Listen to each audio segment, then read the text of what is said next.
नमस्कार, ॲग्रोनमध्ये आपलं स्वागत. आता देशभरात जवळपास मान्सून पोहोचला आहे. देशाचा काही भाग सोडला तर मान्सूनने जवळपास पूर्ण देश व्यापला आहे. महाराष्ट्रातसुद्धा आता मान्सून दाखल होऊन आपल्याला आठवडाभर होताना दिसतोय. परंतु बऱ्याच भागांमध्ये सध्या पाऊस नाही आहे आणि येणाऱ्या काळामध्ये काही भागांमध्ये पाऊस पडण्याची सुद्धा शक्यता आहे. कारण यंदा एल निनोचं वर्ष आहे असं सांगितलं जातं आणि एल निनोचा आपल्या मान्सूनवर परिणामसुद्धा होऊ शकतो असा अंदाज व्यक्त केला जातोय. दुसरीकडं शेतकऱ्यांची चिंता काहीशी वाढलेली दिसते, कारण आतापर्यंत जर आपण जून महिन्याचं पाऊसमान पाहिलं तर ते कमी दिसतंय. काही भागांमध्ये दुबार पेरणीसुद्धा संकट दिसतंय. तर अशा काळामध्ये पीक विमा हा शेतकऱ्यांसाठी खूप फायदेशीर आणि एक नुकसान टाळण्यासाठी खूप महत्त्वाचा ठरतोय. तर नेमकं यंदा एल निनोचा काळ आहे, पाऊसमान कसं राहतं येणाऱ्या दिवसांमध्ये हे आपल्याला हवामान विभाग वेळोवेळी सांगतच राहील. परंतु या परिस्थितीमध्ये शेतकऱ्यांचं नुकसान टाळण्यासाठी किंवा झालेलं नुकसान भरून निघण्यासाठी पीक विमा खूप फायदेशीर ठरणार आहे. तर नेमकं यंदा पीक विम्याचं महत्त्व काय आहे? सरकारने नुकतंच 1 रुपयात पीक विमा ही योजना लागू केली. तर नेमकं ही 1 रुपयात पीक विमा ही योजना काय आहे? ही शेतकऱ्यांसाठी कितपत फायदेशीर आहे? या योजनेमध्ये कोणती कोणती पिकं सहभागी आहेत? याशिवाय जर आपलं नुकसान झालं असेल किंवा दुबार पेरणीचं संकट आलं असेल तर शेतकऱ्यांनी काय करावं? म्हणजे पीक विमा मिळण्यासाठी आणि त्याची भरपाई मिळण्यासाठी शेतकऱ्यांनी नेमकं काय करावं? त्याची प्रक्रिया कशी आहे? या संदर्भात आपण ही सगळी सविस्तर चर्चा करणार आहोत. काही प्रश्न आहेत ते सुद्धा आपण विचारणार आहोत. आज आपल्यासोबत आहेत कृषी विभागाचे सहसंचालक विनयकुमार आवटे सर. सर, आपलं स्वागत आहे ॲग्रोनमध्ये. ओके, नमस्कार. सर, साहजिकच पहिला प्रश्न हाच आहे की यंदा एल निनोचं वर्ष आहे. खूप म्हणजे जवळपास 2 महिन्यांपासून चर्चा आहे की यंदा पाऊसमान कमी राहू शकतं किंवा मग पावसाची तूट जास्त दिवस आपल्याला जाणवू शकते. तर या काळामध्ये नेमकं यंदा पीक विमा हा इतर वर्षांच्या तुलनेमध्ये काय खूप महत्त्वाचा आहे असं म्हणजे गव्हर्नमेंट तर सांगतच आहे किंवा शेतकऱ्यांमध्ये सुद्धा अशी एक चर्चा आहे. तर नेमकं यंदा म्हणजे शेतकऱ्यांसाठी यंदाचं वर्ष नेमकं वेगळं कसं आहे आणि या वर्षांमध्ये पीक विमा योजना ही शेतकऱ्यांसाठी कशी महत्त्वाची असू शकते? अत्यंत चांगला आणि मूलभूत प्रश्न आहे. पण बेसिकली ह्या प्रश्नाचं उत्तर देताना मला एक सांगायचं आहे की शेती ही नेहमीच आव्हानात्मक स्वरूपामध्ये राहिली आहे. कर्मधर्म संयोगाने पाठीमागच्या 3 वर्ष चांगला पाऊस होता. बरोबर. चांगला पाऊस याचा अर्थ की जी काही सरासरी आहे तर ती त्यांनी गाठली, त्याचं विवरण चांगलं होतं. आता गेल्या वर्षी त्याच्यामुळं आपण आपल्या राज्यातलं आतापर्यंत सर्वोच्च उच्चांकी उत्पादन 172 लाख मेट्रिक टन मिळवलं. पण त्याच वेळेस जे आहे ते स्थानिक नैसर्गिक आपत्तीमध्ये जो काही अवकाळी पाऊस पडतो, ढगफुटीसारखा पाऊस पडतो, त्याच्यामुळं पिकांचं नुकसान झालं. त्याच्यासाठी जे आहे पीक विमा योजनेच्या माध्यमातून मदतही केली गेली. आता आपण म्हटल्याप्रमाणे इतर वर्षांपेक्षा हे वर्ष वेगळं कसं? तर पाठीमागची 3 वर्ष चांगल्या पावसाची गेलेली, चालू वर्षी ज्याला आपण एल निनो वगैरे म्हणतो की एल निनो, ला निनो ह्या संकल्पना आहेत. पण त्याचा अर्थ असा आहे की जे काही ग्लोबल क्लायमॅटिक चेंजेस आहेत त्याच्या अनुषंगाने पावसाचं विवरण आणि एकूण मात्रा ही कमी पडेल की काय. भारतीय हवामानशास्त्र विभागाने मग सांगितलं की 96%चा प्रथम अंदाज दिला की सरासरीच्या 96% पर्यंत पाऊस पडेल. परंतु ज्यावेळेस आता आपण बघतोय की आज जवळपास 30 जून आहे, राज्यामध्ये 11 जूनला भारतीय हवामानशास्त्र म्हटलं की पाऊस आला, म्हणजे सुरुवात कोकणात झाली आणि तो थांबला. ते बिपरजॉयमुळे तो वेगळ्या दिशेने तो गेला आणि आज आपण 30 जूनला आहोत आणि त्याच्यानंतर 11 जून ते 25 जूनपर्यंत बऱ्यापैकी खंड होता, वातावरण चिंतेचं होतं. आणि 25 जून नंतर पाऊस सुरू झाला, एक बंगालच्या उपसागराकडनं एक अरबी समुद्राकडं. पाऊस आता पडलाय गेल्या 2-3 दिवसापासून चांगला, पण परत आता उघडीप मिळते की काय, भविष्यात परत काय होणार आहे याच्या बाबतीमध्ये साशंकता आहे. बरोबर. आता जागतिक हवामान बदलाच्या पार्श्वभूमीवर अशा प्रकारच्या साशंकतांचं किंवा प्रॉबिलिटीचं प्रमाण वाढलेलं आहे. आणि निश्चितच आपलं महाराष्ट्र राज्य हे देशातलं सर्वाधिक कोरडवाहू राज्य आहे. जेमतेम 17-18% आपलं सिंचनाचं प्रमाण जर सोडलं तर जवळपास 80 ते 84% क्षेत्र हे कोरडवाहू म्हणजे पावसावर आधारित आहे. आणि त्याच्यामध्ये जे आहे कोकणात जास्त पाऊस पडतो, विदर्भात त्यापैकी आश्वासक पाऊस पडतो, पण मराठवाडा आणि हा जो भाग जो आहे पश्चिम विदर्भाचा, तर त्या ठिकाणी पावसाचं प्रमाण कमी झालं तरी त्रास आहे, खूप जास्त झालं तरी त्रास आहे. अशा पार्श्वभूमीवर आपलं सोयाबीनसारखं आता प्रमुख पीक झालेलं आहे की जे जमिनीलगत असतं आणि त्याच्यामुळे जे आहे तर या पिकावर पावसातल्या घटकातला हा जो फरक आहे त्याचा परिणाम होतोच होतो याच्यामध्ये. आणि अशा परिस्थितीमध्ये शेतकऱ्याची अर्थव्यवस्था उद्ध्वस्त होऊ शकते. आणि पीक विमा योजनेचा उद्देशच हा आहे की अशा प्रकारच्या नैसर्गिक आपत्तींपासून पिकांचं जे नुकसान होतं त्या परिस्थितीमध्ये शेतकऱ्याची आर्थिक स्थिती जी आहे त्याला संरक्षण देणं, काही ना काही स्वरूपामध्ये मदत करणं हा याचा उद्देश आहे. मला वाटतं की 2021च्या खरीपमध्ये जवळपास एक 3,000 कोटीचा आणि खरीप 2022चा जो गेला खरीप त्याच्यामध्ये जवळपास 3,000 कोटीची मदत आपल्याला ह्या नुकसान भरपाईच्या माध्यमातून जे आहे पीक विम्याच्या माध्यमातून ही गेलेली आहे. तरी जरी बघितलं तरी खरीप 2022 जो हंगाम गेला पाठीमागचा त्याच्यामध्ये आपल्या राज्यातून 96 लाख अर्ज आले खरीप 22साठी आणि 57 लाख हेक्टर क्षेत्र 1,53,लाख हेक्टर आपलं ऊसासहितचं आहे. 1,42 लाख हेक्टर आपलं सरासरी क्षेत्र आहे खरीपाचं. त्याच्यापैकी 57 लाख हेक्टर म्हणजे जवळपास 37 ते 38% क्षेत्र आपलं संरक्षित झालं, विमा संरक्षित. अर्थात शेतकऱ्याला त्यावेळी जे आहे तर खरीपाच्या पिकांना 2% विमा हप्ता होता एकूण विमा संरक्षित रकमेच्या.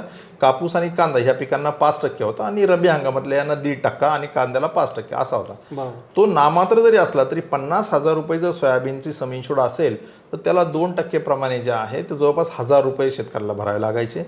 कापसासारख्या पिकाला देखील 50,000 रुपये विमा संरक्षित रक्कम जर होती तर त्याला देखील 5% प्रमाणे जवळपास 2,500 रुपये जे आहे तर ते जे आहे तर रक्कम भरावी लागत होती विमा हप्त्यापूर्वी. आणि निश्चितच मग शेतकऱ्याकडं खतं बियाणं कीटकनाशके याचं सगळ्याचं इन्व्हेस्टमेंट करून ह्या पीक विमा हप्ता भरायला देखील पैसा शिल्लक राहायचा नाही. आणि ही बाब लक्षात आली आणि अशा प्रकारच्या नैसर्गिक आपत्तींपासून मग जो सामान्य शेतकरी आहे छोटा शेतकरी आहे की जो भरू शकत नाही विम्यात भाग घेऊ शकत नाही या कारणास्तव तो वंचित राहतो आणि त्याची अर्थव्यवस्था अजून डबघाईला जाते. मग या पार्श्वभूमीवर आपल्या महाराष्ट्र राज्य हे पुरोगामी राज्य आपल्यालाही कल्पना आहे की राज्याने रोजगार हमी योजना दिली, त्याच्यानंतर देशाला फळबाग विमा योजना दिलेली आहे, त्याच्यानंतर फळपिकाची लागवड योजना दिली आहे. तशाच पद्धतीने जे आहे आपण या शासनाने निर्णय घेतला की 1 रुपयात आपण शेतकऱ्याला विमा संरक्षण म्हणजे नाहीच, शून्य.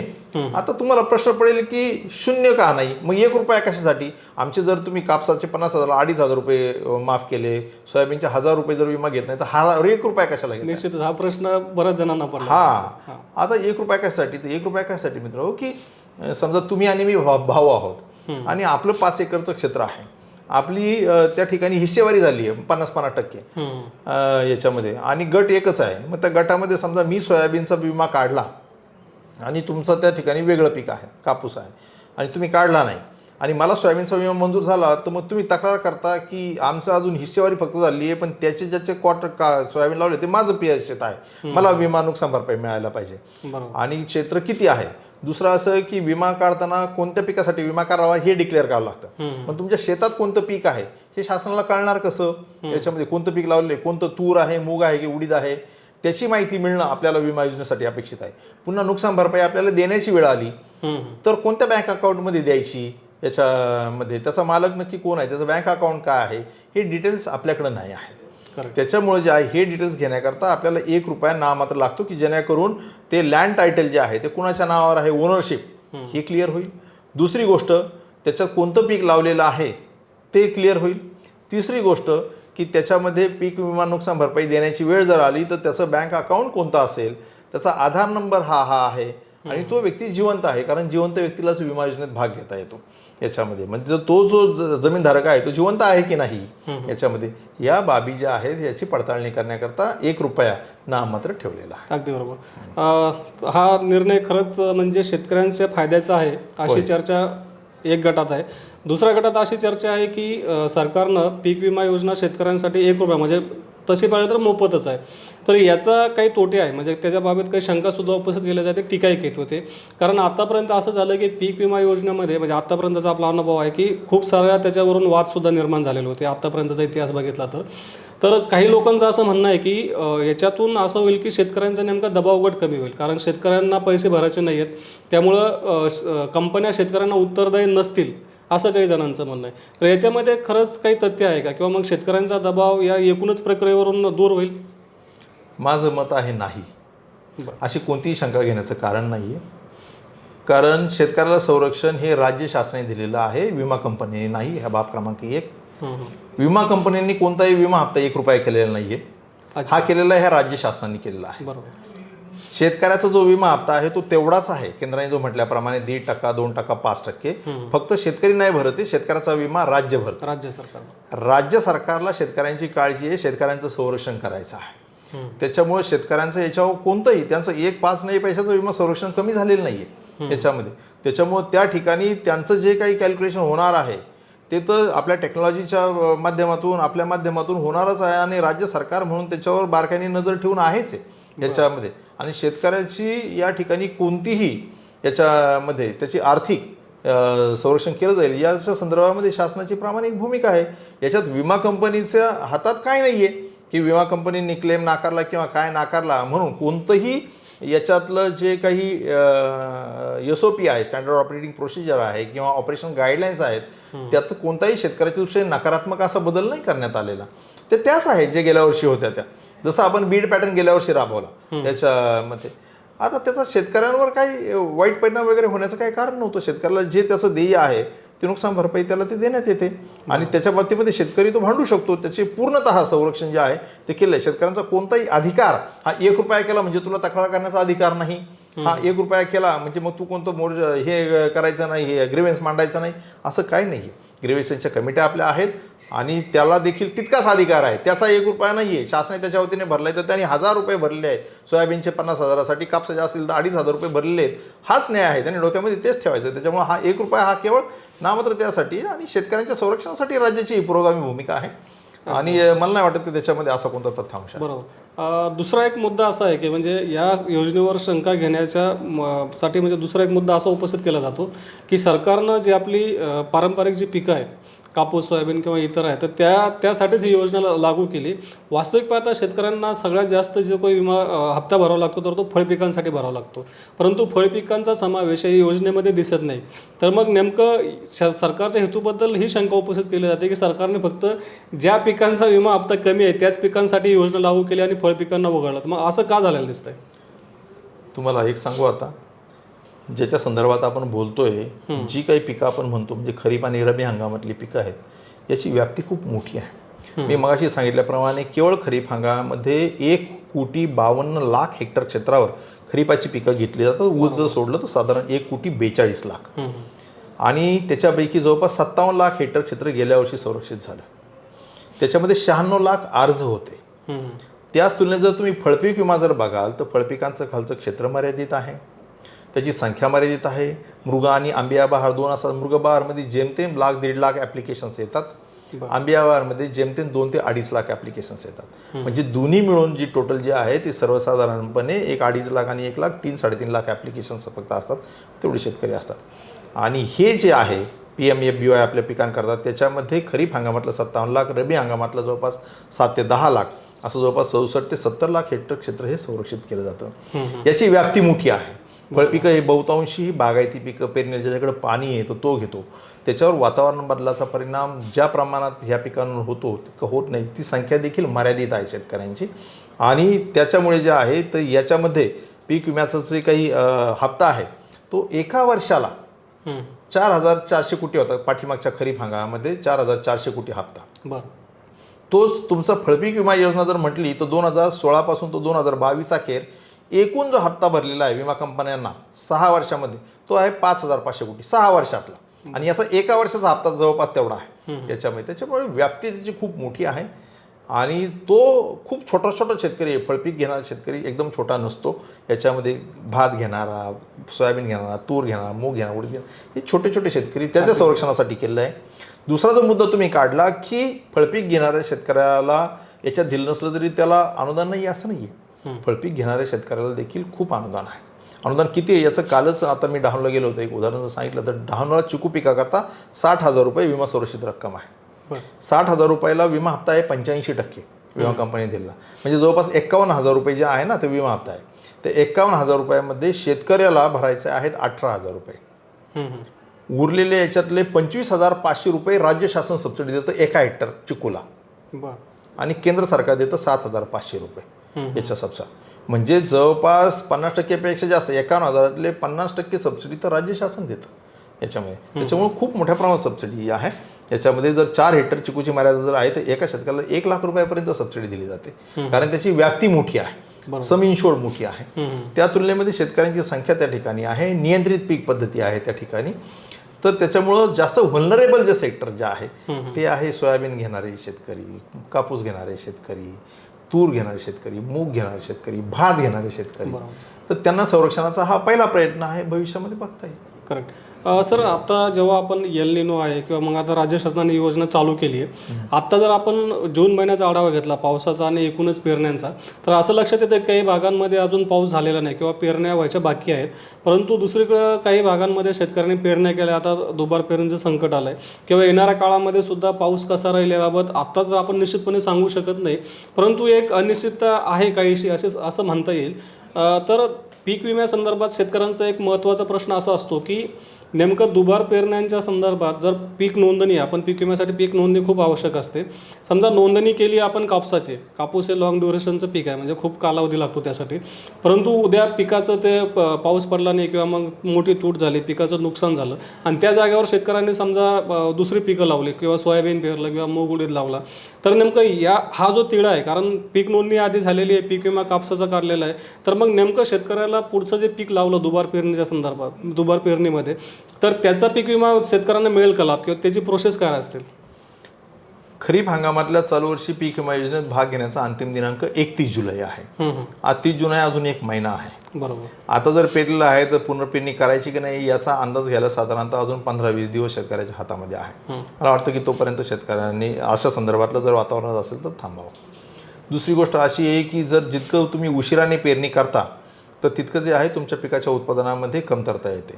आणि पीक विमा योजनेमध्ये जे विविध बाबी आहेत नुकसान भरपाईचे, त्याच्यामध्ये तुमचं सरासरी उत्पादन जर कमी जर झालं तर नुकसान भरपाई जे आहे उंबरठा उत्पन्नापेक्षा कमी झालं तर महसूल मंडळ पातळीवरती शेतकऱ्याला देय, म्हणजे त्यावेळेस विमा नुकसान भरपाई त्या ठिकाणी जी आहे तर ती दिली जाते. त्याच्या व्यतिरिक्त याची ब्युटी अशी आहे की याच्यामध्ये प्रिव्हेंटेड सोईंगला देखील आहे. म्हणजे आता तुम्ही म्हणताय काही शेतकऱ्यांनी पेरणी केली, पण काही ठिकाणी जर रेव्हेन्यू सर्कल लेवलवर मुख्य पीक 75% जास्त जर पेरणीच नाही करता आली याच्यामध्ये, तरी देखील त्या शेतकऱ्याला विमा नुकसान भरपाई मिळू शकते. किती मिळू शकते? तर आज जर 50,000 रुपये जर सोयाबीन करता विमा सुरक्षित रक्कम असेल तर 12,500, त्याच्या 25% म्हणजे 12,500 रुपये नुकसान भरपाई शेतकऱ्याला मिळू शकते. त्याच्याकरता मात्र तुमचं गेल्या 3 वर्षातलं सरासरी क्षेत्र किती आहे त्या महसूल मंडळामध्ये, समजा 100 हेक्टर जर असेल आणि चालू वर्षी तुमची पीक पेरणीचा नॉर्मल कालावधी उलटून नाही गेला जवळपास महिनाभर आणि तरी तुम्हाला पेरता नाही आलं, 75% जास्त नापे राहिलं सोयाबीनचं, म्हणजे 20 हेक्टर पेरणी जर झाली, तर मग कलेक्टर संबंधित त्याचं नोटिफिकेशन काढतात प्री सोईंग याच्यामध्ये, प्रिव्हेंटेड सोईंग. आणि त्या केसमध्ये जे आहे ज्यांनी विमा भाग घेतला आहे त्यांना 25% म्हणजे 12,500 रुपये रक्कम तातडीने ती दिली जाते आणि विमा त्यांची पॉलिसी ही लॅप्स होते. अगदी बरोबर. सर आपण मागच्या 2-3 प्रश्नांमध्ये सविस्तर एक प्रक्रिया समजून सांगितली. शेतकऱ्यांना एक साधे प्रश्न, म्हणजे बऱ्याच शेतकऱ्यांना जेव्हा आम्ही बोलतो तेव्हा एक प्रश्न साधे येतात की नेमकं पीक विमा भरायचा कसं, त्यासाठी कागदपत्र कुठे लागतात. आपण ॲग्रोनमध्ये 2-3 लेख त्या संदर्भात लिहिलेले आहेत. तर या व्हिडिओतून सुद्धा आपण जर शेतकऱ्यांना सांगू शकला की नेमकं पीक विमा भरण्याची प्रक्रिया कशी आहे आणि जर उद्या आपलं नुकसान झालं किंवा मग आपल्याला पीक नोंदणी नुकसान झालेलं असेल तर या परिस्थितीमध्ये शेतकऱ्यांनी नुकसान भरपाई मिळण्यासाठी काय करायला हवं, म्हणजे शेतकऱ्याची त्याच्यामध्ये भूमिका काय असेल. कारण आजपर्यंत आपण बघितलं की बऱ्याच शेतकऱ्यांचं असं म्हणणं असतं की नुकसान तर झालं आहे आणि आपल्याकडं प्रत्येक विभागामध्ये गव्हर्नमेंटच्या सध्या मनुष्यबळाची कमतरता आहे, त्यामुळं शेतकऱ्याच्या बांधापर्यंत पोहोचायला प्रत्येक जे काही प्रशासन असेल किंवा मग विमा कंपन्या आहेत यांना पोहोचायला उशीर होतो. तर या काळामध्ये मागच्या काही वर्षांमधला अनुभव असा आहे की बऱ्याच शेतकऱ्यांना त्या आपलं इंटिमेशन देता आलं नाही किंवा मग त्यांना विमा भरपाई मिळण्यात अडचणी झाल्या. तर नेमकी एक स्टँडर्ड प्रोसेस काय आहे आणि शेतकऱ्यांच्या याच्यामध्ये भूमिका काय आहे की त्यांना विमा भरपाई मिळण्यासाठी शेतकऱ्यांनी काय करावं? तुमचा पहिला प्रश्न होता की विमा योजनेत सहभाग घेण्यासाठी शेतकऱ्यांनी काय करावं. तर आता विमा योजनेचं आपलं पोर्टल सुरू झालं आहे. केंद्र सरकारची ही संपूर्ण योजना आता ऑनलाईन आहे. महाराष्ट्र राज्य हे त्याच्या प्रगतीवर आघाडीवर आहे, कारण या ठिकाणी ऑनलाईन सातबारा झाला. आपण ते ऑनलाईन सातबारा म्हणजे महाभूमिलेखचं पोर्टल जे आहे ते पीक विमा पोर्टलशी लिंक केलेलं आहे. आता तुम्हाला पूर्वी जसं शेतकऱ्याला तलाठ्याकडे जाऊन फिजिकल सातबारा उतारा आणावा लागायचा पीक नोंद करून, आता त्याची गरज नाही आहे याच्यामध्ये. आता शेतकरी ऑनलाईन ॲप्लिकेशन करू शकतात, त्याला तलाठ्याकडे जायची गरज नाही, फिजिकली 6/12/8 घ्यायची गरज नाही आहे. तो पोर्टलला जातो, कॉम्प्युटर ज्याला संज्ञान आहे तो, त्याच्यामध्ये त्याचं जिल्हा, तालुका, महसूल मंडळ आणि गाव निवडतो. गावामध्ये स्वतःचा खाते नंबर टाकला की खाते नंबर ते रोल होतं आणि नंतर महाभूमिलेखवरनं ते खातं कुणाच्या नावावर आहे त्याचं नाव येतं, किती जमीन धारणा आहे ते येतं. समजा 2 हेक्टर असेल तर 2 हेक्टर जमिनीमध्ये सोयाबीन 1 हेक्टर, मूग 50.50, उडीद 0.20, कापूस 0.20 असं क्षेत्र तो टाकतो. याच्यामध्ये त्याचा ॲटोमॅटिकली विमा कॅल्क्युलेट केला जातो, विमा हप्ता. आणि ते जे आहे पोर्टलवरनं त्याचं मग आधार नंबर त्याच्यात टाकला जातो. त्याचबरोबर त्याचे बँक अकाउंट डिटेल्स त्या ठिकाणी भरले जातात एकदा. आणि त्या ठिकाणी जे ₹1 विमा हप्ता ऑनलाईन जो आहे तर त्या ठिकाणी त्याचा जमा केला जातो आणि त्याचा सहभाग जे आहे अंतिम होतो. आता या प्रक्रियेमध्ये गेल्या वर्षीचा अनुभव असा आहे की जी काही 96 लाख ॲप्लिकेशन झाली तर त्याच्यामध्ये एका दिवसामध्ये, एक दिवस म्हणजे 24 तास, बरं. 24 तासामध्ये, कारण ऑनलाईन पोर्टल हे रात्रंदिवस चालू असतं, फक्त कार्यालयीन वेळेत म्हणजे 10 ते 5 नाही चालत, ऑनलाईन चालू आहे. त्याची ब्युटी आहे की गेल्या वर्षी एका दिवसात जवळपास 5.5 लाख शेतकऱ्यांपर्यंत अर्ज एनरोल झाले. ते बहुतांशी ते काम रात्री होतं, कारण रात्रीचं नेट स्पीड चांगलं मिळतं आणि याच्यात चांगला सहभाग आहे ते कॉमन सर्व्हिस सेंटर, आता सामायिक सुविधा केंद्रांचा. त्यांच्यामार्फत खूप मोठ्या प्रमाणात शेतकऱ्यांना मदत होते आणि हे ॲप्लिकेशन्स केली जातात. तर त्याच्यामुळे शेतकऱ्यांनी ॲप्लिकेशन करताना त्याचा गट नंबर त्याला माहिती पाहिजे. त्यासाठी 712-8 जी प्रत आहे त्याच्याकडे असलेली उत्तम, म्हणजे त्या CSA वाला तो गट नंबर चुकवणार नाही. दुसरं म्हणजे त्याला पीक कोणतं पेरलं आहे हे सेल्फ डिक्लेअर करावं लागतं, कारण पिकाची नोंद तोपर्यंत होत नाही, 712 वगैरे त्याची गरज नाही आहे, हे करावं लागतं. नंतर त्यांनी पीक पाणीला मात्र नोंद करावी अशी अपेक्षा आहे, जे पिकाचा विमा घेतलेला आहे किंवा पेरलेला आहे तर त्याच्यानंतर त्याचे बँक डिटेल्स आपल्याला हवे आहेत, त्याच्यासाठी बँक पासबुक हे हवं आहे. त्याच्यानंतर हे 3, नंतर आधार क्रमांक तुमचा हवा आहे तुमचा हे करण्याकरता. बस एवढे डिटेल्स असले की तुमचं त्या ठिकाणी होऊन जातं. आणि जर तुम्ही भाड्याने जमीन करत असाल याच्यामध्ये दुसऱ्याची कुणाची, तर तुम्हाला देखील घेता येतो त्या जमिनीवर. फक्त तो भाडेकरा जो आहे मालकामधला भाडेकरूमधला, तो दस्तऐवज आता नोंदणीकृत असणं गरजेचं आहे, रजिस्टर्ड दस्तऐवज असणं गरजेचं आहे. तो दस्तऐवज तुम्ही ऑनलाईन पोर्टलवर जर अपलोड करण्याची सुविधा आहे, त्यातून ॲज अ भाडेकरू शेतकरी म्हणून देखील तुम्ही विमा योजनेमध्ये सहभाग घेऊ शकता. आता हा झाला पहिला भाग तुमच्या प्रश्नाचा. याच्यामध्ये एक प्रश्न असा आहे की आतापर्यंत कसं होतं की आपल्या गावावर त्याला बटई किंवा ठोक्याना असा आपण एक शब्द असतो की आपण दुसऱ्याची शेती घेतो, तर नेमका भाडेकरार कसा करता येतो किंवा तो कुठं करायचा असतो, याची जर माहिती शेतकऱ्यांना सांगता आली तर जे शेतकरी दुसऱ्याची शेती करतात त्यांना सोपं जाईल या सगळ्या गोष्टींमध्ये. नाही, भाडेकरार यावेळेस आता तो नोंदणीकृत केलेला आहे, कारण गेल्या काही हंगामामध्ये जे आहे नॉर्मल भाडेकरारामध्ये अनेक त्रुटी आढळून आलेल्या आहेत. त्याच्यामुळे तो नोंदणीकृत जो दुय्यम काढले आहे तर त्याच्याकडे जे आहे, जसं आपण घराचं भाडेकरारपत्र रजिस्टर्ड करतो तशा पद्धतीने हे करण्यात यावं. दुसरी गोष्ट अशी, जर तुम्ही बटईंनी वगैरे करत असाल तर जमीन मालकाच्या नावावर विमा घ्यावा आणि त्याला जर मिळालं तर तेवढी बटई किंवा रक्कम जी आहे तर तशा पद्धतीने संरक्षण आता त्या दोघांमध्ये जे आहे ते संगनमत असावं मालकामध्ये. परंतु याच्यामध्ये व्हायचं काय की परस्पर दुसऱ्या शेतकऱ्याच्या नावावर विमा काढला जायचा, काही समाजातले घटक करायचे आणि त्यांना माहीतच नसायचं का आपल्या क्षेत्रावर इन्शुर झालेला आहे. याला प्रतिबंध घालणं गरजेचं होतं. त्याच्यामुळे त्या मालकाला माहिती असावं याच्यामध्ये की माझ्या क्षेत्रावर विमा काढलाय, कुणी काढलाय, काय काढलाय. याच्याकरता नुसतं त्याचं संमतीपत्र नाही तर रजिस्टर्ड डॉक्युमेंट. किंवा आमचा प्रयत्न असा आहे की जो मालक आहे याच्यामध्ये त्यांनी स्वतःच्या नावावर विमा काढावा. याच्यामध्ये भले तो त्या ठिकाणी बाजूला असेल, त्याची शेती दुसरी करू, पण त्याने विमा काढावा आणि आपला जो काही करणार आहे, शेती करणार आहे, त्याला ते संरक्षण द्यावं. त्याच्यामध्ये तो व्यवहार क्लिअर असावा असा आहे, कारण तो ₹1 विमा आहे, त्याच्यामुळे मालकालाही काढलं तरी काही नाही. बरोबर. भरपाईबद्दल काय म्हणजे भरपाईच्या बद्दल तुमचा प्रश्न होता की भरपाई संदर्भात शेतकऱ्यांनी काय करावं. तर त्याच्यामध्ये 2 गोष्टी आहेत. एक तर तुमच्या इथे स्थानिक नैसर्गिक आपत्ती झाली, पीक पेरलं उभं आहे, अचानक ढगफुटी झाली, वीज कोसळली, पूर आला, लँडस्लाईड झालं म्हणजे भूस्खलन झालं आणि रेसगा साठला, बांध फुटला आणि हे जे आहे, तर अशा प्रकारच्या आकस्मिक ज्या काही कॅलॅमिटीमुळे पिकाचं नुकसान होतं आहे, तर अशा परिस्थितीमध्ये घटना घडल्यापासून 72 तासाच्या आत संबंधित विमा कंपनीला शेतकऱ्यांनी सूचना द्यायची आहे. ती सूचना देण्याची विविध मार्ग आहेत. एक तर केंद्र सरकारचं पीक विमा ॲप आहे, बहुतांशी जणांकडे मोबाईल आहे, त्या मोबाईलमध्ये ते पीक विमा ॲप आपल्याला डाउनलोड करता येतं. त्या ॲपमध्ये नुसतं तुमचा अर्ज क्रमांक म्हणजे स्वीकारला पॉलिसी नंबर, तर बाकी डिटेल्स येतात आणि टक टिक टिक करत तुम्हाला इंटिमेशन देता येते. त्याच्यात जर शक्य जर झालं नाही तर विमा कंपनीचे टोल फ्री नंबर आहेत याच्यामध्ये, त्या टोल फ्री क्रमांकावर कॉल करून तुम्ही इंटिमेशन देऊ शकता. तिसरा अभाव आहे, हे शक्य नाही झालं याच्यामध्ये, तर विमा कंपनीला आता आपण प्रत्येक तालुक्याला कार्यालय काढणं कंपल्सरी केलेलं आहे. त्याच्यामध्ये फिजिकल स्वरूपामध्ये जे आहे तो अर्ज जे आहे त्या ठिकाणी तो देता येतो. याच्यामध्ये फक्त तुमचं जे काही पीक विमा भरल्याची जी काही पावती आहे, ज्याच्यावर तुमचा पॉलिसी नंबर आणि डिटेल्स आहे, तर ती त्याला जोडणं गरजेचं आहे. आणि नुकसानीचा फोटोग्राफ तुमच्याकडे असावा, जेणेकरून त्याची खातरजमा होईल की खरंच नुकसान झालेलं आहे. एवढं जर केलं तर नुकसान भरपाई मिळते. आणि आपल्या राज्यातल्या शेतकऱ्यांना जवळपास गेल्या वर्षी एक 60-63 लाख शेतकऱ्यांचे अर्ज होते, आदल्या वर्षी 50 एक. त्याच्यामुळे लोकांना ही प्रक्रिया बऱ्यापैकी माहिती आहे. तरी देखील काही अडचणी असतील तरी कृषी विभाग आहे, विमा कंपनीचे जे क्षेत्रीय अधिकारी आहेत ते निश्चित मदत करायला तयार आहेत. आणि केवळ ही स्थानिक नैसर्गिक आपत्ती आणि काढणी पश्चात नुकसान, पीक काढल्यानंतर जर वाळवलं ठेवलं, अशा 2च वेळेस त्याला इंटिमेशन द्यावी लागते. अदरवाईज जी काही नुकसान भरपाई दिली जाते त्याला कोणतीही सूचना द्यावी लागत नाही. त्याचं उत्पन्न जर सरासरी काढलं तर पीक कापणी ते जर उंबट उत्पन्नापेक्षा कमी आलं तर त्या रेव्हेन्यू सर्कलमध्ये जेवढे भाग येतात तेवढ्या सगळ्यांना नुकसान भरपाई सारख्याच प्रमाणामध्ये मिळते. जर तिथं मिड सीझन ॲडव्हर्सिटीज लागू झाली म्हणजे काय की पीक पेरल्यानंतर दुष्काळ पडला, याच्यामध्ये 20-21 दिवसाचा पावसातला खंड पडला, पिकाची वाढ खुंटीत झाली आणि आधीच कळायला लागलं पीक काढायच्या आधीच की आता याच्यात काही खरं नाही, 50% जास्त उत्पन्नात लॉस येणार आहे, असं जर दिसलं मोठ्या प्रमाणामध्ये तर त्या ठिकाणी तिथलं कृषी विद्यापीठाचा एखादा प्रतिनिधी, कृषी विभाग, विमा कंपनीचा प्रतिनिधी हे माननीय कलेक्टर महोदयांच्या निर्देशाखाली सर्वेक्षण करतात रँडम, आणि त्यात ते नव्हतं किती उत्पन्न येईल साधारण, आणि ते नजर अंदाजाने जे उत्पन्न येतं ते जर तुमच्या त्या महसूल मंडळाला त्या पिकाच्या पाठीमागच्या 7 वर्षाचं जे सरासरी उत्पन्न आहे त्याच्या 50% जर कमी जर असेल तर कलेक्टर नोटिफिकेशन काढतात, अधिसूचना ज्याला आपण मराठीमध्ये म्हणतो, आणि ती अधिसूचना निर्गमित झाली की त्या महसूल मंडळामधल्या शेतकऱ्यांना त्या पिकासाठी जे आहे तर नुकसान भरपाईच्या 25% ॲडव्हान्स रक्कम तातडीने विमा कंपनीकडनं दिली जाते.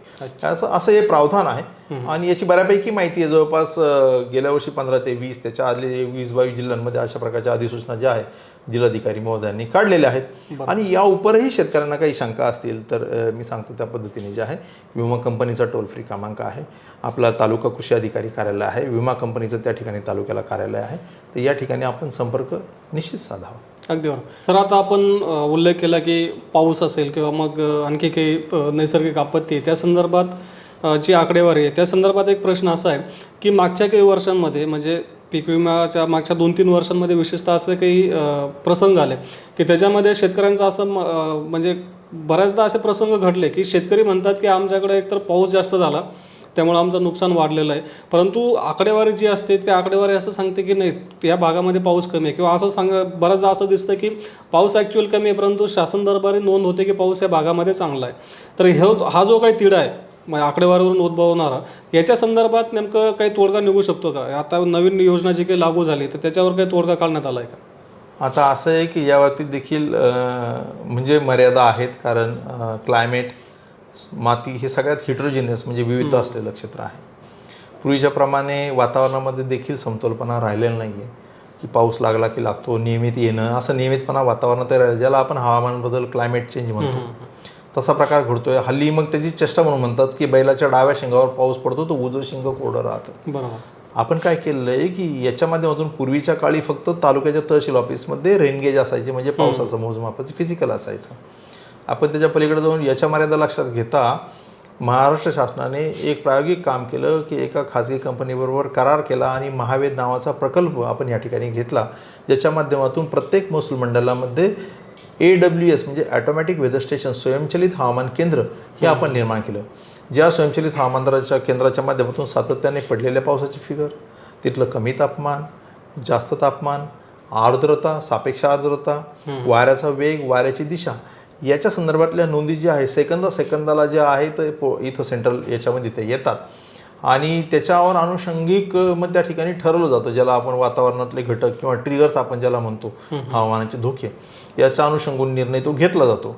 पण तुम्ही म्हणता त्या पद्धतीने थोड्याफार प्रमाणामध्ये असं होतं जे मी माझ्या गावामध्ये बघतो, प्रत्येकजण हे अनुभवतो आहे की आता हे क्लायमॅटिक ॲक्टिव्हिटी खूप लोकलाइज झालेलं आहे, म्हणजे ढगफुटीसारखं जागा असो त्या ठिकाणी होतं. तरी देखील आपण म्हणतो की हा जो AWSचा डाटा हा इंडिकेटिव्ह म्हटला जातो की त्या ठिकाणी कमी पाऊस रेकॉर्ड झाला किंवा जास्त पाऊस रेकॉर्ड झाला, कारण 15 ते 16 गावाला आता एक आहे ठिकाण याच्यामध्ये त्या ठिकाणी, तर त्याच्यामुळे त्याच्या मर्यादा हे निश्चित आहेत. भविष्यात जाऊन केंद्र सरकार हे विंड्स प्रणाली आणत आहे, वेदर इन्फॉर्मेशन नेटवर्क जे आहे तर ते त्याच्या अंतर्गत ग्रामपंचायत पातळीवर पर्जन्यमान मोजणारं यंत्र जे आहे ते बसवण्याच्या संदर्भामध्ये आता नवीन उपक्रम हाती घेतलेला आहे. मला वाटतं ते जर घेतलं तर हा जो महसूल मंडळाच्या पातळीवर आपण गाव पातळीवर देऊ, त्याच्यामुळे याच्यातला जो फरक आणि ज्या तफावती आहेत ह्या अजून कमी होतील.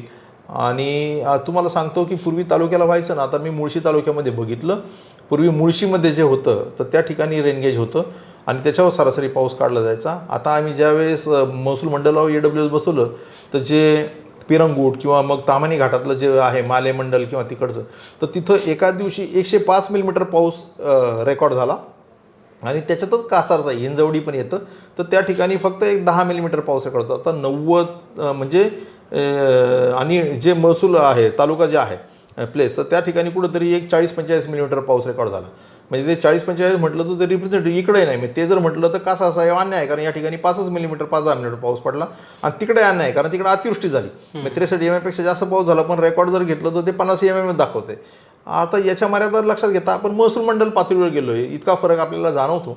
तर भविष्यामध्ये मला वाटतं की तंत्रज्ञान आपल्या सगळ्यांच्या सहकार्याने जे आहे ते पुढं जातं आहे, जेणेकरून मायक्रो लेवलला गाव पातळीवर घेत आहे. पण गावात देखील तुम्ही म्हणता त्या पद्धतीने मग ही फरक राहणार की वरच्या अंगाला जास्त पाऊस पडला, खालच्या अंगाला कमी पडला, तरी देखील मला वाटलं त्याच्यातलं हे जे आहे ना थोडंसं कमी येईल. तर याच्या संदर्भात प्रयत्न चालू आहे. पण आज मितीला ॲज ऑन टुडे तरी आपल्याकडं स्वयंचलित हवामान केंद्र हे महसूल मंडळामध्ये आहे. 10 ते 12 गावं किंवा 12 ते 15 गावांना त्याच्यावर आधारित हे निर्णय होतात. बरोबर. सर, दुसरा एक म्हणजे वाद याच्यावर निर्माण होतो की मागच्या 1-2 वर्षांमध्ये काही घटना घडल्या की राज्य शासनाने ज्या खाजगी संस्थेसोबत करार केलेला आहे पावसासंदर्भात किंवा मग जे काही आपले स्वयंचलित हवामान केंद्र बसवण्यात आले, तर तिथं मोजला जाणारा पाऊस आणि हवामान विभागाच्या काही केंद्रांमध्ये मोजला जाणारा पाऊस याच्यामध्ये काही तफावत आढळली. त्याच्यावरून सुद्धा बऱ्याच शेतकऱ्यांना आपण आंदोलनं सुद्धा झालेली पाहिली की कंपनी म्हणजे जे काही संबंधित कंपनी आहे, खाजगी कंपनी शासनासोबत काम करते, पीक विम्यासोबत तिने लागेबंद करून किंवा मग संगनमत करून शेतकऱ्यांची फसवणूक केली असा एक आरोप केला गेला सलग 2 वर्ष मागच्या. तर याच्यामध्ये राज्य शासनाने काही वेगळी भूमिका घेतली का किंवा या संदर्भात काही चौकशी केली होती का किंवा मग असं खरंच घडलं होतं का? त्याचा असा आहे की स्थानिक नैसर्गिक आपत्तीमध्ये इनंडेशन भाग आहे. त्याच्याकरता इनंडेशन म्हणजे पावसाचं पाणी पिकात साठवून पिकाचं झालेलं नुकसान. त्याच्यामध्ये जे आहे तर प्रत्यक्षात फोटोग्राफ आणि इमेजरी जी आहे तर ती दाखवते. त्याच्यामध्ये केवळ हवामान आधारित कोणता ट्रिगर नाही आहे, म्हणजे कापूस तूर याच्याकरता की ज्याच्यामुळं तिकडं पाऊस झाला 65 येऊन तर लगेच तिकडे नुकसान भरपाई नाही झालं तर नाही, अशा पद्धतीने नाही आहे. तुमच्या म्हणण्यामध्ये तथ्यांश आहे की समजा IMD आहे, भारतीय हवामानशास्त्राचं हवामान केंद्र आहे, त्या ठिकाणी वेगळा पाऊस नोंदवला जातो आणि इकडं वेगळा नोंदवला जातो. मी मगाशीच म्हटल्याप्रमाणे आता वातावरणातले हे जे काही फरक आहे ते खूप स्पष्टपणे आपल्या निदर्शनास येतात. जसं आपण एकाच शेत असतं, आपल्या एकाच शेतामध्ये आपण एकाच जातीचं बियाणं एकाच दिवशी पेरतो, पाणी देतो, तरी देखील त्याच्यात झाडांचे प्रत्येक झाड हे वेगळं असतं. ही जी काय बायोलॉजिकल फिनॉमिना आहे ती वातावरणामध्ये पण आहे की जर तुम्ही एक रेनगेज इथं आणि त्याच्या जर 100 मीटर जर दुसरा रेनगेज बसवला तर त्या ठिकाणी देखील फरक येण्याची शक्यता प्रोबॅबिलिटी ही आहे याच्यामध्ये. त्याच्यामुळं याच्या संदर्भामध्ये मग IMDचं बरोबर की स्कायमेटचं बरोबर हा देखील पण क्वेश्चन मार्क की IMDचं साधताना बरोबर ज्या मर्यादा आपल्याला आहेत महावेदला आहेत त्याच मर्यादा IMDला देखील आहेत, कारण हे सेन्सर बेस असतं. मग त्या ठिकाणी जर रेनगेज आहे त्याच्यामध्ये समजा दगड पडला, एखादं पक्षी आहे त्या पक्षीने शी केली आणि ती जर त्याच्यामध्ये अडकली तात्पुरती, त्याच्यामुळे पाण्याचा लोड जर अडकला तर ते नाही मोजमाप येतं. त्याचे लिमिटेशन्स हे आहेत, नाही असं म्हणून चालणार नाही याच्यामध्ये. परंतु ते व्हाईस वर्सा आहे की कधी इकडं जर झालं तर परंतु सातत्यानं जर फार मोठ्या प्रमाणात डिफरन्स जर आला याच्यामध्ये तर मग त्याच्यामध्ये आपण काय करतो की ते जे आहे ते नाकारून त्याच्या शेजारचं जे स्वयंचलित हवामान केंद्र जे आहे, एखाद्या हवामान केंद्राच्या नोंदी संदर्भामध्ये शेतकऱ्यांची किंवा तिथली स्थानिक प्रशासनाची तक्रार असली की यात गेलेली नोंद बरोबर नाही आहे, योग्य नाही आहे, तर शासनाने निर्णय घेतला आहे की अशा परिस्थितीमध्ये त्याचं रद्द करून त्याच्या शेजारचं जे महसूल मंडळ आहे याच्यामध्ये तर त्याच्यातल्या नोंदी ह्या ग्राह्य धरल्या जाव्यात. पण याचा अर्थ असा नाही की केवळ आता शेजारचं मिळते म्हणून 5-6 महिन्यानंतर मग काढलं की ह्या नोंदी रद्द करा हे असं नाही. ते चालू याच्यामध्येच हे केलं पाहिजे की आमचं AWS रेकॉर्ड करत नाही, हे बंद पडलेलं आहे, खराब झालेलं आहे अशा. आणि या ठिकाणी आपण देखील शासनाच्या वतीनं क्वालिटी कंट्रोल त्या ठिकाणी चेक आहे, हा डाटा हा शासनाला येतो आणि शासनाचे त्याच्यावर नियंत्रण आहे. त्याच्यामुळं ज्या म्हणतो कंपनी याच्यावर लागेबांधे करेल आणि हे करेल तर असा काही प्रकार होण्याची शक्यता जी आहे ती फार कमी आहे, कारण शासनाचा आपला क्वालिटी चेक जो आहे तो आपला माणूस त्या ठिकाणी आहे तोही करत असतो. हा डाटा सिमलेसली अवेलेबल होत असतो शासनाला पण याच्यामध्ये. त्याच्यामुळे आपल्याकडेही तो डाटा असतो याच्यामध्ये की त्याच्यावर पटकन आज तुम्ही एक डाटा नोंदवला 50 मिलीमीटर पाऊस आणि महिनाभरानंतर त्याचा करून 25 केला बॅकडेटेड, असं नाही होऊ शकत की त्याचा क्वालिटी चेक आपल्याकडे असतो. याच्यामुळे तो डाटा त्याच वेळेस आपल्याला उपलब्ध होत असतो, सगळ्यांना उपलब्ध होतो. जे ओपन याच्यावर जे आहे ते कलेक्टर महोदयांना उपलब्ध होतो आणि त्यांना देखील त्या ठिकाणी उपलब्ध होतो. याला जोडूनच प्रश्न आहे की हे सगळ्या प्रक्रियेमध्ये हवामान विभागाकडे होणारी नोंद आणि कंपनीची नोंद याची काही तुलना केली जाते किंवा मग परस्पर असं काही तपासलं जातं की हवामान विभागाकडे किती नोंद झाली पावसाची आणि कंपनीने किती नोंद केलेली, असं काही तपासणी केली जाते? असं फार मोठ्या लार्जली नाही, परंतु थोड्याफार प्रमाणात एक ओव्हरव्ह्यू त्याचा घेतला जातो की कोणत्या ठिकाणी जे आहे ते फार जो आहे. आता आम्ही हा जो याच्या प्रकल्पातला डाटा आहे तो हवामानशास्त्र विभागाशी देखील शेअर करायला आहे, कारण शासनाची ओनरशिप आहे. कृषी विद्यापीठ आहेत त्यांना संशोधन करता आपण शेअर करतो, संशोधन केंद्रांना शेअर करतो याच्यामध्ये. तर त्यांनी तर डाटा घेऊन अशा पद्धतीचा अभ्यास करावा निश्चितपणे. IMDने देखील करावा असं आमचं हे आहे. ऑन द कॉन्ट्री ते एक चांगली हे ठरेल त्यांचं सहकार्य जर मिळालं तर. म्हणजे IMD सोबत असं काही कोऑर्डिनेशन आहे सरकारचं की IMDने हा डेटा व्हेरीफाय करावा किंवा तपासावा? असं कोऑर्डिनेशन नाही आहे, IMDने ते हे नाही केलं, पण IMDला तो डाटा आम्ही फ्री ऑफ चार्ज तो उपलब्ध करून देऊ शकतो. ते त्या डाट्यावर ते वर्कआउट करू शकतात, त्यांचे शास्त्रज्ञ वर्कआउट करू शकतात. ऑन द कॉन्ट्री IMDचे लिमिटेशन्स आहेत की त्यांचे AWS जे आहेत हवामान केंद्र ते अत्यंत कमी आहेत. आपण त्यांना विचारा, आपल्याकडे जवळपास 2000 पेक्षा जास्त आहेत. त्याच्यामुळे आपल्याकडे डाटा हा खूप व्हॅरिड येतो. पण त्याच्यामुळे वातावरणात जो बदल घडतोय ज्याच्यावर तुम्ही मगापासून स्ट्रेस करताय याच्यामध्ये की अतिवृष्टी तिथं झाली पण इथं नाही, कारण 12 गावांमधून हे होत आहे याच्यामध्ये. मग याच्यात विविधता किती आहे, याच्यात वारंवारतात किती फरक वाढलेला आहे, तर याचा अभ्यास करता येण्यासारखं IMDकडं आमचं म्हणणं आहे की त्या ठिकाणी सांख्यिकी अधिकारी आहेत, हवामानशास्त्राचे अधिकारी आहेत पूर्ण वेळ, ज्यांचं शिक्षण त्याच्यात झालं आहे, संशोधन त्याच्यात झालं आहे, भविष्यातही त्यांना ते करायचं आहे. तर मला वाटतं की IMDनी याच्यामध्ये खूप संशोधन करावं अशी आमची मते. आम्ही त्यांना सगळा डाटा जो आहे तो शेअर करायला तयार आहोत. म्हणजे याच्यामध्ये ऑन द कॉन्ट्री आमची ती रिक्वेस्ट राहील की तो हा डाटाचं हे करावं. सर शेवटचा प्रश्न, दर हंगामामध्ये जेव्हा आपण तुम्ही शेतकऱ्यांसोबत जास्त म्हणजे शेतकऱ्यांमध्ये खूप फिरता, तर तुमच्या कानावर सुद्धा हे आलं असेल की शेतकरी सांगतो की नाही माझं संपूर्ण पिकाचं नुकसान झालं परंतु मला मिळणारी भरपाई खूपच कमी, म्हणजे 10% किंवा 20% मिळाली, अशी तक्रार बऱ्याचदा शेतकऱ्यांची आपल्याला ऐकायला मिळते. तर नेमकं ह्या सगळ्या प्रश्नांमध्ये आम्हाला हे जाणून घ्यायला आवडेल की नेमकं एखाद्या पिकाचं नुकसान झालं तर नुकसान भरपाई ठरवण्याची पद्धत कशी आहे, आणि याला जोडून असा प्रश्न आहे की पीक विम्याच्या एकूणच प्रक्रियेमध्ये शेतकऱ्याची भूमिका काय आहे. कारण अनेकदा असं वाटतं शेतकऱ्याला की मी एकदा फॉर्म भरून दिला की माझी भूमिका संपली, इथून पुढे पीक विमा कंपन्याने शासनानं पाहत बसावं. तर ह्या सगळ्या प्रक्रियेमध्ये नेमकं पीक विमा भरपाई कशी काढली जाते आणि शेतकऱ्याची भूमिका काय? मी मगाशी सांगितल्याप्रमाणे याच्यामध्ये 5 प्रकार आहेत विमा नुकसान भरपाईची. एक प्रिव्हेंटेड सोईंग म्हणजे पेरणी न करता येणं. दुसरं आहे मध्य हंगाम प्रतिकूल परिस्थिती, पेरणी झाली आहे परंतु 21-22 दिवसाचा दुष्काळ पडला, प्रचंड प्रमाणात कीड रोगाचा प्रादुर्भाव झाला, उत्पन्नामध्ये खूप मोठ्या प्रमाणात घट झाली, तर पाहणी करतं शासन आणि नुकसान भरपाई निश्चित करतं. तिसरा प्रकार आहे स्थानिक नैसर्गिक आपत्ती, चक्रीवादळ, गारपीट हे जर झालं तर त्याला मात्र शेतकऱ्यांनी सूचना द्यायची 72 तासाच्या आत संबंधित कंपनीला. त्याच्यानंतर आहे पीक कापणी प्रयोग आधारित नुकसान भरपाई, ज्याच्यामध्ये कृषी विभाग, महसूल विभाग, ग्रामविकास विभाग हे त्या महसूल मंडळातून रँडमली पिकाची कापणी प्रयोग करतो. त्याचं सरासरी उत्पन्न काढलं जातं, चालू वर्षी काय आले त्याची तुलना त्या महसूल मंडळातल्या उंबठ उत्पन्नाशी केली जाते.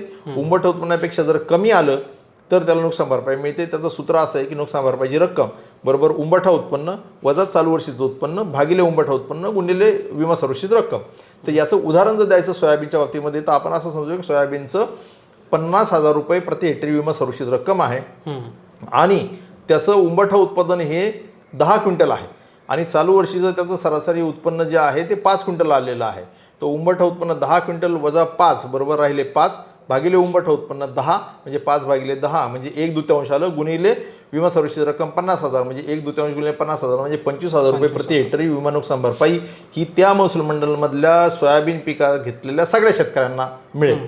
पण त्याचबरोबर त्यांचं उडदाचं पीक असलं आणि उडदाच्या बाबतीत असं 50% नुकसान झालं तसं मला वाटेल त्याला 25,000 मिळाले मलाही 25, तसं नाही होते. उडदाची सम इन्शुअर्ड जी आहे किंवा विमा संरक्षित रक्कम एका हेक्टरला 20,000 रुपये आहे. तर उडदाच्या पीकवाल्याला असंच घटना घडली तर 10,000 रुपये मिळतील, सोयाबीनवाल्याला 25,000 रुपये मिळतील. त्या ठिकाणी कापूस असेल, कापसाला 60,000 रुपये जर असेल तर कापसाला 30,000 रुपये मिळतील. असं आहे, त्याच्यावर ते पीक कापणी प्रयोग आधारित आहे. आता ह्या पीक कापणी प्रयोग आधारित पण चालू वर्षी आता संपूर्ण नाही. त्याच्यामध्ये पीक कापणी प्रयोगाला आता आपण उपग्रहाच्या माध्यमातून प्राप्त होणाऱ्या तांत्रिक उत्पादनाची जोड देतोय. त्यासाठी आपण कापूस, भात, सोयाबीन आणि गहू ही 4 पिकं आता केंद्र सरकारने निवडलेली आहेत, आपल्या महाराष्ट्र राज्याने घेतले. त्याला उपग्रहाद्वारे प्राप्त होणारं जे त्याचं उत्पादन आहे त्या महसूल मंडळाला त्याला 30% भारांकन देण्यात येईल त्याच्यामध्ये, आणि जे पीक कापणी प्रयोगाद्वारे होईल त्याला 70% भारांकन देणे, ज्याने ह्युमन एरर कमी होईल आणि ते मशीन लर्निंगच्या माध्यमातून होईल, ज्याच्या माध्यमातून आकडेवारी जी आहे ती निश्चित केली जाईल. तर हा भाग आहे. त्याच्यानंतर शेवटचा भाग आहे पोस्ट हार्वेस्ट लॉसेस, काढणी पश्चात नुकसान. पीक कापलं, भात कापलं, सोयाबीन काढलं, त्याचं उडं लावून ठेवलं, भात कापून सुकायला ठेवलं आणि असं ठेवलं असताना कापून 14 दिवसाच्या कालावधीमध्ये जर पाऊस जर पडला, चक्रीवादळ जर झालं आणि जर ते भिजलं तर त्या केसमध्ये देखील शेतकऱ्यांनी 72 तासाच्या आतमध्ये सूचना द्यायची आहे. स्थानिक नैसर्गिक आपत्ती आणि काढणी पश्चात याच्या बाबतीमध्ये नुकसान भरपाई ठरवताना विमा कंपनी, शेतकरी आणि कृषी विभागाचा प्रतिनिधी हे संयुक्त सर्वेक्षण करतात. ज्यांच्या सूचना प्राप्त झालेल्या आहेत फक्त त्यांचंच याच्यामध्ये. त्या जर सूचना खूप मोठ्या प्रमाणात जर असतील तर सर्वेक्षण सगळ्यांचं करणं शक्य नाही आहे, तर त्या ठिकाणी रँडमली सर्वेक्षण केलं जातं आणि त्याच्या आधारित नुकसान भरपाई काढली जाते. नुकसान भरपाई काढताना 3 घटक महत्त्वाचे आहेत. एक तर तुमचं संपूर्ण क्षेत्र आहे, त्याच्यापैकी किती क्षेत्र बाधित झालं आहे. समजा तुमचं 1 हेक्टर सोयाबीन आहे आणि ती उतरती जमीन असते, जमीन काय सगळ्या सपाट नसते, उतरती असते आणि खालच्या बाजूला बांध आहे, तर त्या बाजूला पाणी येऊन साठतं आणि तिथं जवळपास गुडघ्या एवढं पाणी साठतं, तिथलं सोयाबीन सडतं.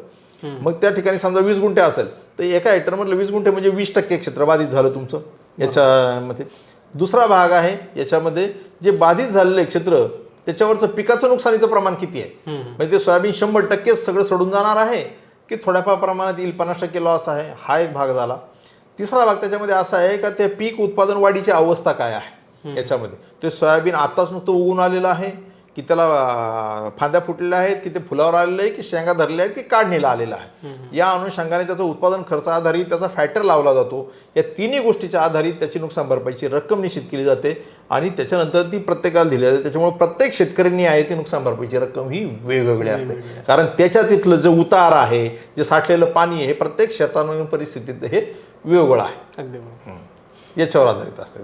सर, शेवटचा प्रश्न, शेतकऱ्याची भूमिका या सगळ्या पीक विमा योजनेत काय आहे? शेतकऱ्याची भूमिका हीच आहे की त्यांनी हे समजून घेणं गरजेचं आहे.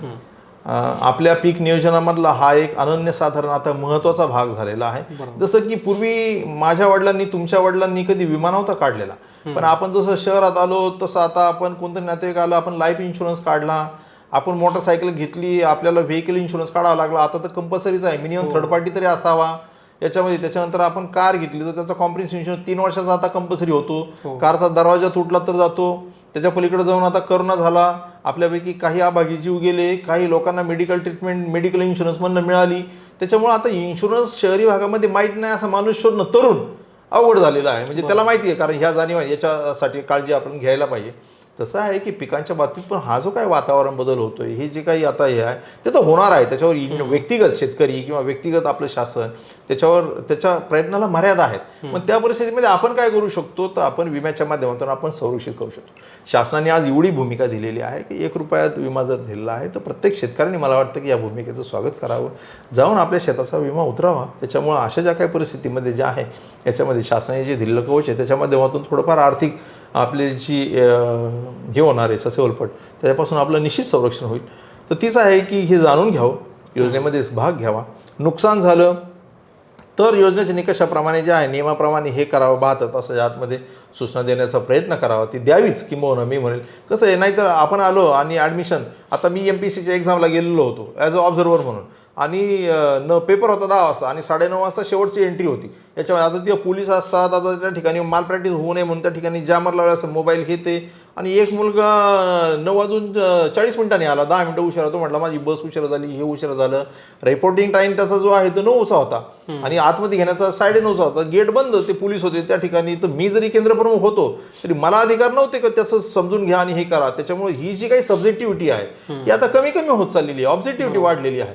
त्याच्यामुळे त्याचा इग्नोरन्स, त्याला माहीत नाही, या घटना फार काय चालत नाही. त्याच्यामुळे शेतकरी सजग आहे.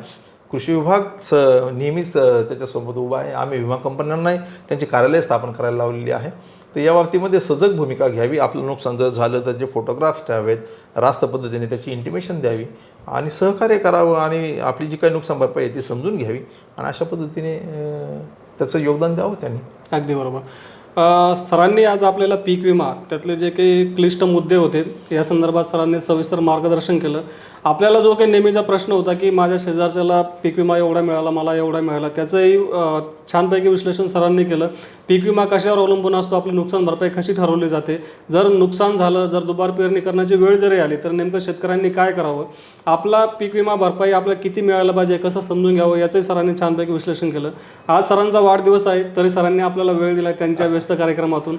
आपण सरांना वाढदिवसात शुभेच्छा देऊयात आणि सर आपल्याला यापुढेही पीक विम्यासंदर्भात वेळोवेळी मार्गदर्शन करतील अशी अपेक्षा ठेवूयात. सरांनी आपल्याला वेळ दिला त्याबद्दल मी ॲग्रोवन आणि शेतकऱ्यांच्या वतीनं आभार व्यक्त करतो. धन्यवाद सर.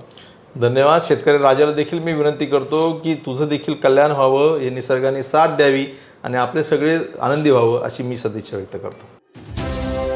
शेतीमालाच्या किमती, धोरणं आणि राजकारण म्हणजे प्राइस, पॉलिसी आणि पॉलिटिक्स यांच्या लेटेस्ट अपडेट्स, शेतीशी संबंधित सगळ्या महत्त्वाच्या घडामोडींचा लेखाजोखा, फक्त बातम्या, घटना नव्हे तर सखोल विश्लेषण. मार्केट इंटेलिजन्स, संशोधन, तंत्रज्ञान, हवामान, नवे प्रयोग, शेती सल्ला एका क्लिकवर उपलब्ध. agrone.com ला अवश्य भेट द्या.